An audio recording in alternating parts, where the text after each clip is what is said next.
Jonathan Jones, CBS Sports, here with Cowboys head coach Mike McCarthy. Mike, thank you so much for taking the time. Well, it's great to be here with you. Yeah, well, speaking of here, I had our crack research team at CBS Sports run the numbers. Back when you were a first-year head coach in 2006, 47% of all NFL teams wound up staying at home for training camp.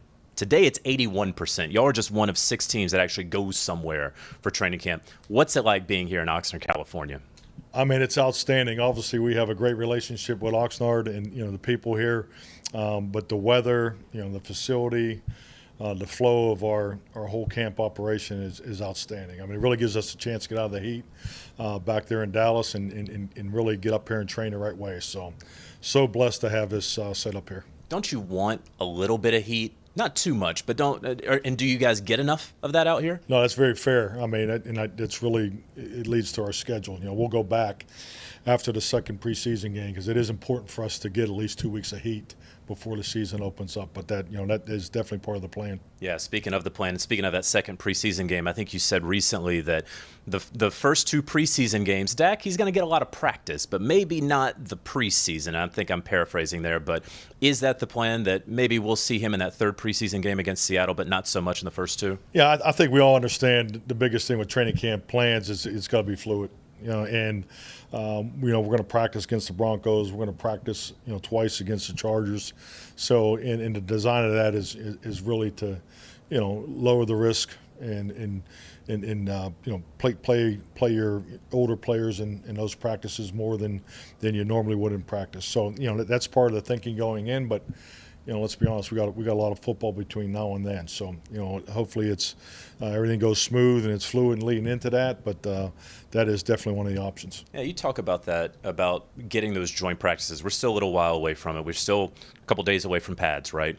But I'm thinking about those joint practices and how each team wants to take care of the others, but also there's that fine line of, yeah, we want to scrap a little bit. We want to show, and you've talked a lot about aggression, right? About you want this team to have an identity. You don't want the stupid pre-snap penalties, right? But you want aggression. How are you seeing and getting that out of these guys right now? I mean, it's really the first opportunity to push the limit, get up against that line and, have the discipline to compete.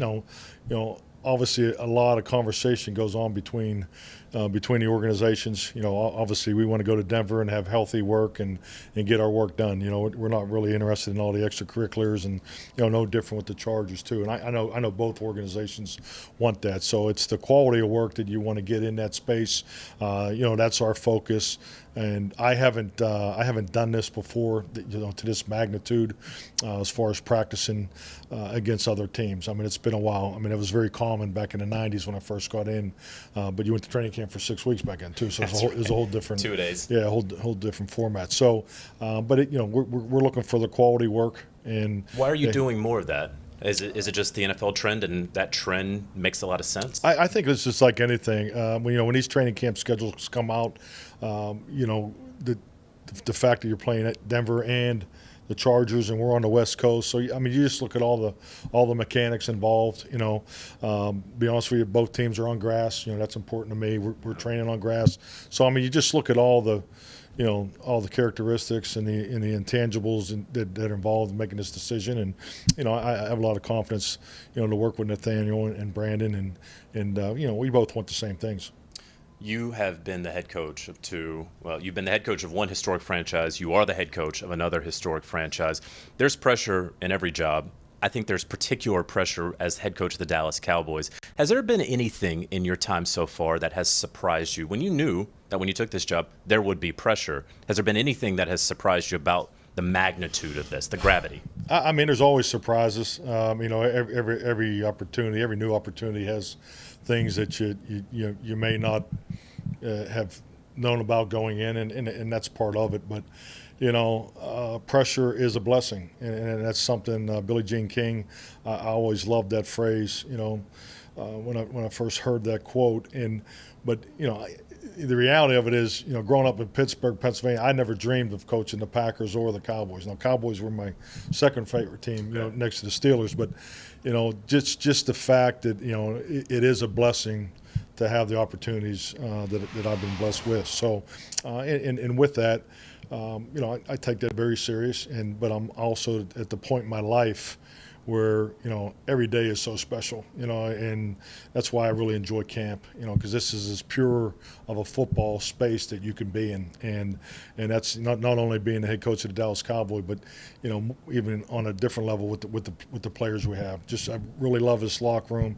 We have a great group. We have a really good blend of young players and older players, veterans, and so forth. So we're really in tune with our opportunity. On those players, the leader of that group, Dak Prescott, the quarterback, you get him several years into his career. What has that relationship been like from the start? How has that evolved a little bit? Just take us behind the scenes. I mean, it's crazy just the way it started. I think just with everything that happened in the first year. I mean, he had a contract situation. Then we had the pandemic. So that we worked through the pandemic and really didn't have a chance to work everybody together in person until July. Then we had an incredible start of the season offensively. Then then he had the major injury and really when you look through that time, and that it was definitely different. And I think for every head coach and franchise quarterback that you're trying to build a relationship, and and really I can recall just one day he was waiting to get picked up from rehab, and he was on crutches, and I passed him in the loading dock, and I was like, hell, here, I'll ride you home. So I took him home, and we went for a ride, and went out to his home, and we had iced tea, and sat on the back porch. But so I mean, it's just like anything. So those opportunities that it just probably took a little longer in the beginning to have those opportunities. But obviously he's the face of our franchise. I've been fortunate to build your program around a franchise quarterback, and so I know what the importance of that and what that looks like, and that's definitely what we're doing here with Dak. I've heard from a couple of his teammates there's a little more zip on the ball this year. I know you guys aren't letting him go out there and throw it 55, 60 yards right in camp, but I know he's talked about getting a little bit more torque and working on his bottom half, right, to generate that power. What have you seen from that as a guy who is a bit of a quarterback guru? Excellent question with a lot of depth. No, I mean, definitely. I agree with everything you just said. I think that really points to his work ethic. I mean, what he's done since the end of the season. I mean, all the extra work, and not only on his body but his mechanics, his flexibility. It's clearly evident. You could really see it during the OTAs. So, but yeah, he's in a great space right now. And then the guy that he's going to be thrown to a lot probably at the start of the season, CeeDee Lamb.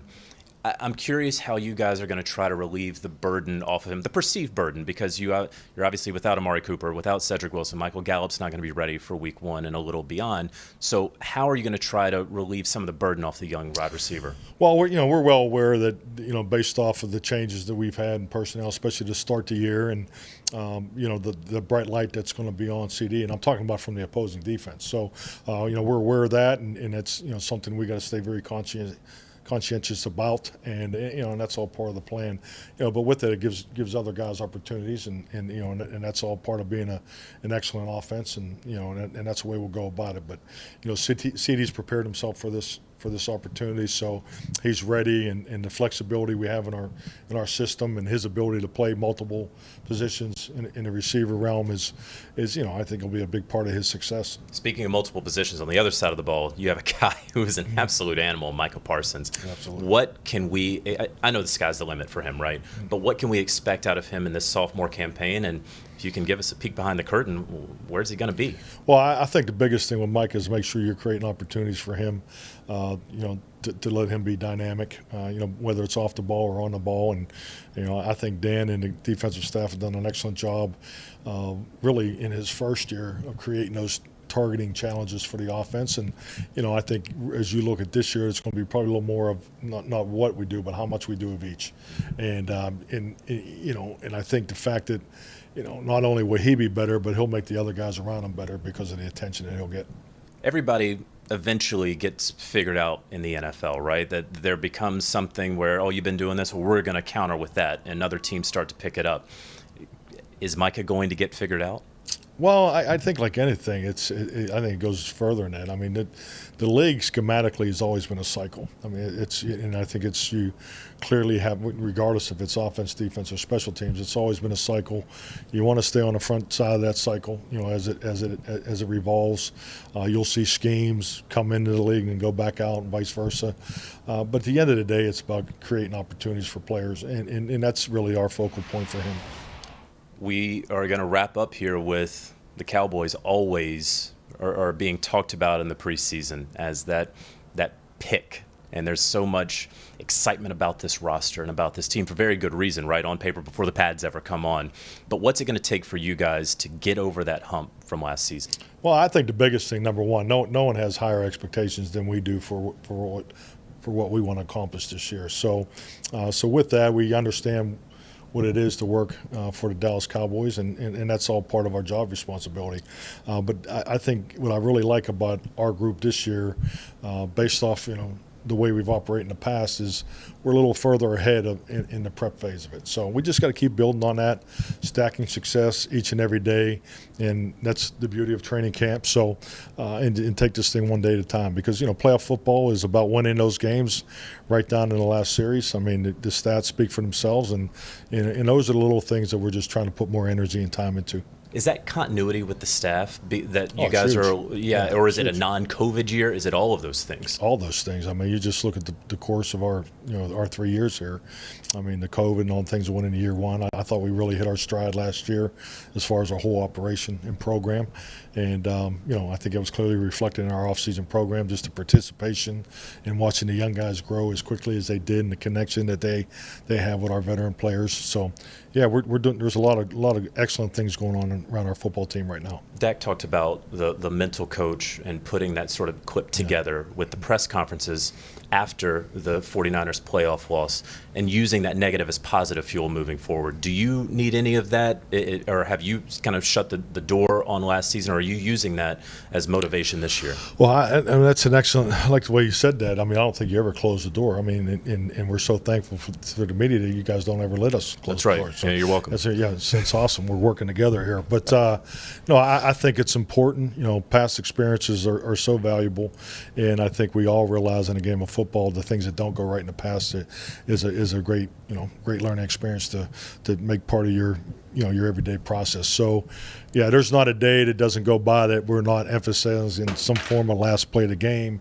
last 3 plays of the game, situational football. So we all do it. It's part of training a football team. We understand it, but we all have the same amount of time, and we're spending a little more time than we normally have in that area. So, and I think it'll definitely pay off. Good deal. Mike McCarthy, head coach of the Dallas Cowboys. Thanks so much. Thank you. Thanks. All right, thanks, Coach and JJ. Let's take a look at how the Cowboys did last year. Strong against their division, a perfect 6-0 versus the NFC East. But look at the rest of their schedule, the Cowboys finishing just 500 against the rest of the league. Do you want a sports network that delivers everything that matters about the game? The highlights, the picks, the instant analysis, no yelling, no fake debates, no politics. Hit the subscribe button and never miss a moment.